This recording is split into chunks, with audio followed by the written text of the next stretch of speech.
Dan saya yakin kasus penurunan bendera di Aceh, ya, sampai teks naskah pidatonya Prabowo salah, ini adalah bagian untuk pengalihan isu dari kasus yang sebesar. Tidak perlu lagi nyari londoirnya siapa, sudah muncul semua di permukaan. Ini sama dengan rakyat bersuara yang minggu kemarin, ya. Sebenarnya kasus FA di sini ada 3 F, ya. Febri dan Febriano sama Bang Febri juga pengacara, jadi 3 F, ya. Febri, Febrio dan Febri pengacara. Ya. Dulu ini kita kenal semua Bang Febri ini orang yang smart, lurus, ya, pinter. Ketika beliau jadi juru bicara KPK. Tapi di saat menjadi pengacara, dia juga berhasil membuat kita puyeng juga. Muter nggak jelas. Ya, mudah-mudahan ya apa yang disampaikan benar juga, ya. Jadi masalah Febri ini, FA katanya inisial, padahal udah tahu semua mantan Janpisus, ya. Ini gampang sekali untuk diungkap. Tergantung mau atau tidak diungkap, yang pertama, berani atau tidak untuk diungkap. Karena bagaimanapun saudara FA ini pintu Pandora. Apabila dibuka ini akan melibatkan banyak pihak di dalamnya. Ya. Banyak pihak di dalam. Pasti banyak yang terlibat. Banyak uang yang lebih lagi akan kita lihat di dalam. Pasti ada banyak, ya. Jadi Pandora. Jadi saya berharap yang dilindungi bukan cuma saksinya saja yang sekarang di LPSK melindungi, tapi saudara Febri pun harus dilindungi. Karena pintu Pandora itu ada di FA. Ya, ya. Jangan sampai kejadian sama seperti kejadian yang menerima Trimo dialami juga saudara FA. Bahkan Febri Adriansyah juga bisa terancam kematian. Bisa saja karena pintu Pandora. Oke.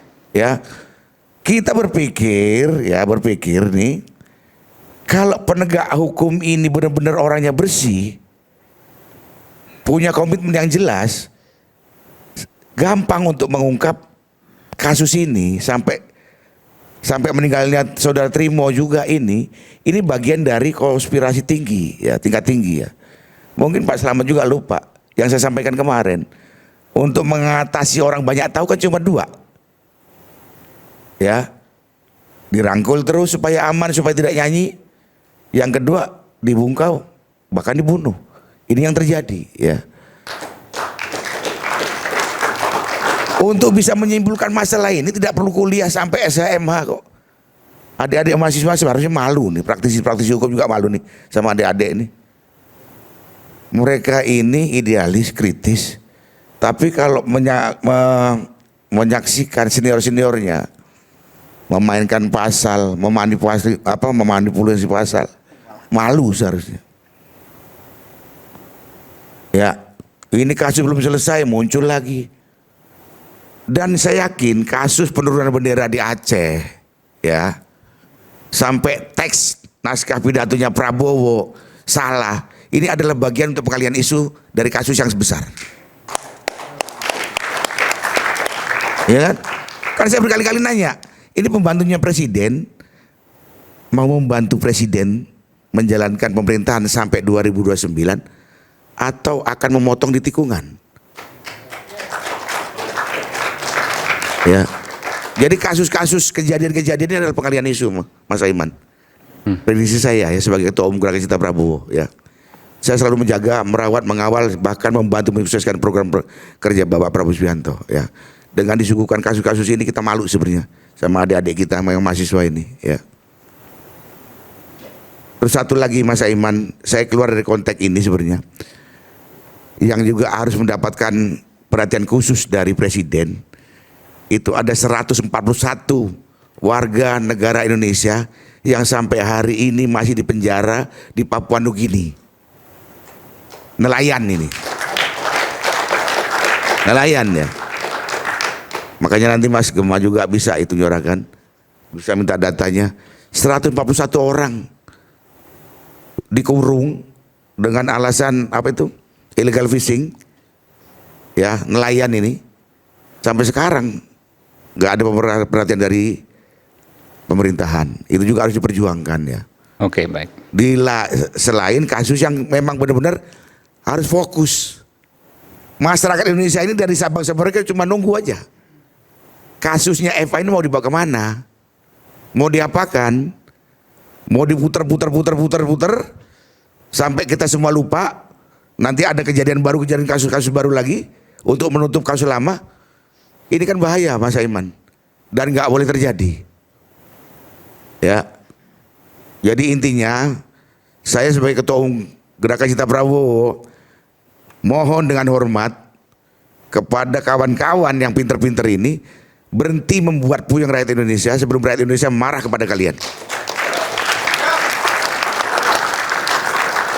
Ya, yang kedua, saya tidak henti-hentinya mohon dengan hormat kepada Bapak Presiden untuk turun tangan, Pak.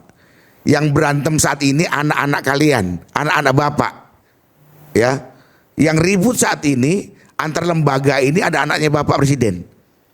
Bapak harus turun, selesaikan. Pasti cepat selesai itu. Oke. Baik. Sekarang nggak perlu nyari lagi provokatornya siapa, tidak perlu lagi nyari londoirnya siapa, sudah muncul semua di permukaan. Ya, kita ini banyak orang pinter kok. Cuma yang kurang itu orang jujur, yang patriotik gitu loh. Ya, mudah-mudahan ke depannya Pak Febri tetap menjadi Pak Febri yang kami kenal dulu waktu juru bicaranya KPK. Pak Gemam juga masih bagus, Pak Yudi penyidik, dan semuanya yang mengetahui kasus ini bisa menyampaikan dengan sebenar-benarnya supaya masyarakat nggak semakin puyeng dan nggak semakin marah dengan pemerintahan Prabowo. Setelah itu Mas Aiman. Oke, baik. Makasih Bung Iwan. Bung Febri mungkin. Iya, terima kasih. Pertama saya mau sampaikan bahwa saya sebenarnya kuasa hukum untuk perkara pokok ya, yang sedang pra peradilan dan untuk Sutrimo belum ditunjuk ya. Tapi ada pesan memang yang disampaikan oleh Pak FA, pesan kepada publik ya melalui saya dan juga pihak keluarga. Pertama, Pak FA dan keluarga jelas sekali menyampaikan mereka dan tentu juga saya ya menyampaikan bela sungkawa yang sedalam-dalamnya atas meninggalnya Pak Sutrimo. Jadi saya setuju sekali apa yang disampaikan Mbak Aan tadi. Sebagai seorang manusia, almarhum itu punya keluarga dan keluarga pasti sangat ingin kepastian tentang apa faktor penyebab, katakanlah begitu ya, faktor penyebab kematian tersebut. Itu yang pertama. Jadi saya sepenuhnya tidak menyangkal apa yang disampaikan oleh pihak keluarga karena itu adalah hak dari keluarga. Yang kedua, kami paham betul proses hukum sekarang sedang berjalan di Polda Metro Jaya. Dan Pak FA dan keluarga dan saya pikir kita semua ya juga menghormati proses hukum tersebut. Sejak awal ketika ditanya terkait dengan almarhum Sutrimo, saya selalu sampaikan mari kita dengar secara resmi Polda bicara apa. Nah, kami menyimak misalnya ada beberapa hal yang disampaikan oleh Polda. Pihak penyidik itu sudah melakukan pengecekan ke lokasi dan di awal sebelum ekshumasi itu sudah disampaikan, sudah dicek di lokasi, kemudian misalnya ditemukan ada beberapa barang dan tidak ditemukan ada racun atau bekas racun. Itu disampaikan oleh penyidik, bukan saya yang menyampaikan. Kemudian ketika proses ekshumasi dilakukan, kami pikir itulah yang paling baik untuk memberikan kepastian apa sebenarnya faktor penyebab. Informasi yang saya terima dari pihak keluarga, Pak almarhum ini memang punya riwayat sakit. Sebelum ada informasi resmi ya, riwayat sakit diabetes waktu itu. Dan itu dibenarkan juga oleh pihak keluarga almarhum. Dan terakhir kalau kita simak perkembangan hasil ekshumasi ada dua hal penting saya pikir yang perlu sama-sama kita ketahui. Satu, dokter atau pihak yang melakukan ekshumasi sudah mengatakan dari pengecekan luar tidak ada bekas luka atau bekas kekerasan benda tajam atau benda tumpul. Itu informasi resmi yang disampaikan oleh pihak dokter. Saya pikir ini yang relevan agar tidak muncul spekulasi-spekulasi. Dan yang kedua, saya baca berita kemarin hari Selasa ya, Selasa atau Rabu saya baca berita ada pernyataan resmi dari proses ekshumasi ketika dokter melakukan pengecekan riwayat penyakit dan itu secara terbuka disampaikan ada riwayat penyakit almarhum itu diabetes dan jantung. Jadi itu sudah disampaikan secara terbuka dan saya pikir itu jadi bagian penting. Meskipun kita juga tidak bisa pungkiri hasil ekshumasi terkait dengan penyebab meninggalnya itu katanya masih harus menunggu sekitar 2 minggu lagi. Kita semua menunggu, pihak keluarga juga tentu saja menunggu, baik keluarga almarhum ataupun keluarga Pak FA.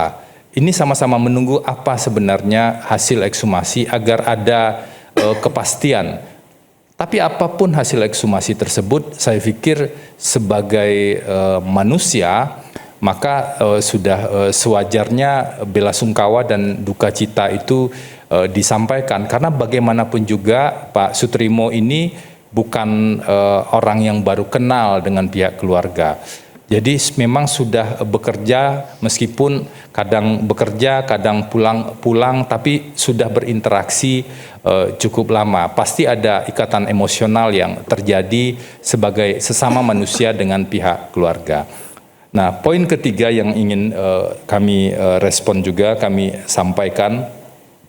Tadi saya juga baru dapat penjelasan dari Mbak Aan, dari lawyer keluarga, bahwa Pak almarhum itu menjaga rumah utama atau rumah di radio begitu ya. Dan ini penting sekali untuk mengklirkan karena ada spekulasi juga di luar sana seolah-olah almarhum juga menjaga rumah Sentul ya yang kemarin digeledah dan ditemukan sejumlah barang bukti di sana. Itu clear sekali tidak, kalau dari informasi dan dari informasi yang kami terima juga tidak ada. Nah, yang kedua, kalau bicara soal penggeledahan, rumah di radio itu juga sudah dilakukan proses penggeledahan oleh penyidik dan menemukan sejumlah dokumen. Dan kalau kita mengacu dari keterangan Mbak Aan tadi, koreksi saya kalau saya salah, tadi disampaikan selama sekitar 3 hari almarhum mengirimkan foto dan video. Nah, setahu saya dari berbagai informasi yang disampaikan itu foto diambil dari luar, yaitu di seberang jalan rumah radio yang memang ada pos penjagaan di sana. Nah, polisi juga mengatakan sudah memeriksa sejumlah saksi. Jadi posisi kami adalah sama-sama menunggu hasil penyidikan, hasil investigasi yang dilakukan oleh Polri agar betul-betul bisa secara terang diungkap apa sebenarnya yang terjadi. Kalau kejanggalan kita bisa bahas banyak kejanggalan, bisa kita list misalnya soal Febrio dihubungkan dengan kejaksaan dan lain-lain. Tadi saya sempat juga, ini bukan pembelaan ya, tapi saya juga baru lihat dokumen tadi, kita mungkin juga bertanya, kalau Febrio ingin menyembunyikan sesuatu, kenapa dia tulis nama lengkapnya di sana? Kalau Febrio ingin menyembunyikan sesuatu, ada niat jahat, kenapa dia harus antar ke rumah sakit? Nah, pertanyaan dari sisi yang lain ini mungkin juga perlu kita tanyakan agar semakin lengkap point of view atau cara pandang kita dalam melihat persoalan. Termasuk juga harus ditanyakan kenapa handphone yang kemudian tidak dikembalikan. Betul, itu relevan. Makanya saya bilang tadi seluruh catatan dan pembahasan tadi relevan, meskipun mungkin ada pertanyaan-pertanyaan yang terlewat yang kalau mau adil kan kita harus lihat dari berbagai sisi. Nah, isu yang penting lainnya juga yang perlu disampaikan agar tidak jadi spekulasi karena dikait-kaitkan dengan saksi kunci dan lain-lain.